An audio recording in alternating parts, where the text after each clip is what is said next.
Hello. So if you're just tuning in, I'm an intimacy behavioral therapist. My name is Rebecca Tarosian, and I help people to find and use the tools from within their bodies to be able to give and receive touch with ease. And I help patients navigate and overcome many kinds of issues and challenges and problems from within their bodies. And I've been talking lately about underlying causes, and what now this has led me to is one kind of universal topic. I'll say it's many have written on it, talked about it, explored it, and that is trauma. And I'm going to talk about how that can show up in our bodies, in your body, and I'm going to talk about it, though, of course, exclusively from my point of view in terms of my firsthand experience working with many people who have struggled with it, and how it actually contributes to more anxiety, more dis-ease, more lack in the body, and being able to feel actually how it can cut one off. So, of course, just by definition, trauma is something that is experienced within people. It, of course, varies as to the extent and is relative to each person and their experience, how it happened. Usually it comes from some kind of experience that was completely overwhelming and has actually really lodged itself into the cellular structure and the tissues of the body, if you will, the muscular structure. And so while trauma, of course, the memories can be, of course, in the mind, they're also in the body. And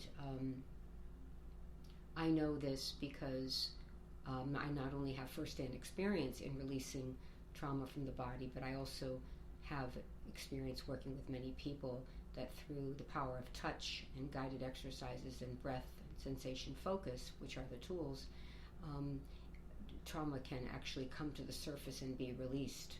And it can show up as post-traumatic stress syndrome. It's very common.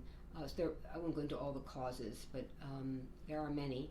And the way it actually can show up in terms of, often it's just the fact that it's in your body and it's locked down. So for many people, it means that they have trouble or they just don't experience sensation in those areas of the body, or when they do, it creates real. They get very upset and just it's just too uncomfortable. Maybe they might even. Well, it's interesting how the body protects itself. However, when one uses touch, it is possible to actually activate that area or whatever, that emotion that's being stored in the body, and it can bring it to the surface and it can be released. And there are several out there, different kinds of mind-body therapies that explore this, and I will go into that a little bit, but what I just want to say is that I have firsthand had the honor to work with patients that have been able to release that which was stored in their body that maybe they didn't even know was there until it was released through an emotion stimulated from touch. So that's just something to know. And again, I just emphasize that I'm speaking strictly from my own either personal experience, my own personal history, and or from when I'm talking about this subject, and or from the evidence that I've experienced, that has happened through the sessions in working with people in using breath and touch to release, intentional. So it's a mystery in terms of really why it's held, where it's held, and although once released, it is really obvious that it is now released.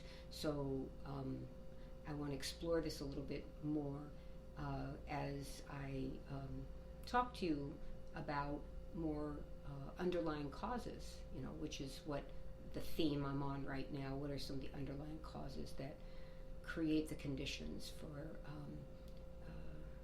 many of us to not want to feel like we at home in our own bodies, and even that the body may be betraying us. So I'm going to continue to explore this a little bit more. But for this moment, I'm going to keep these videos shorter and just have a continuance. So again, thank you so much for tuning in.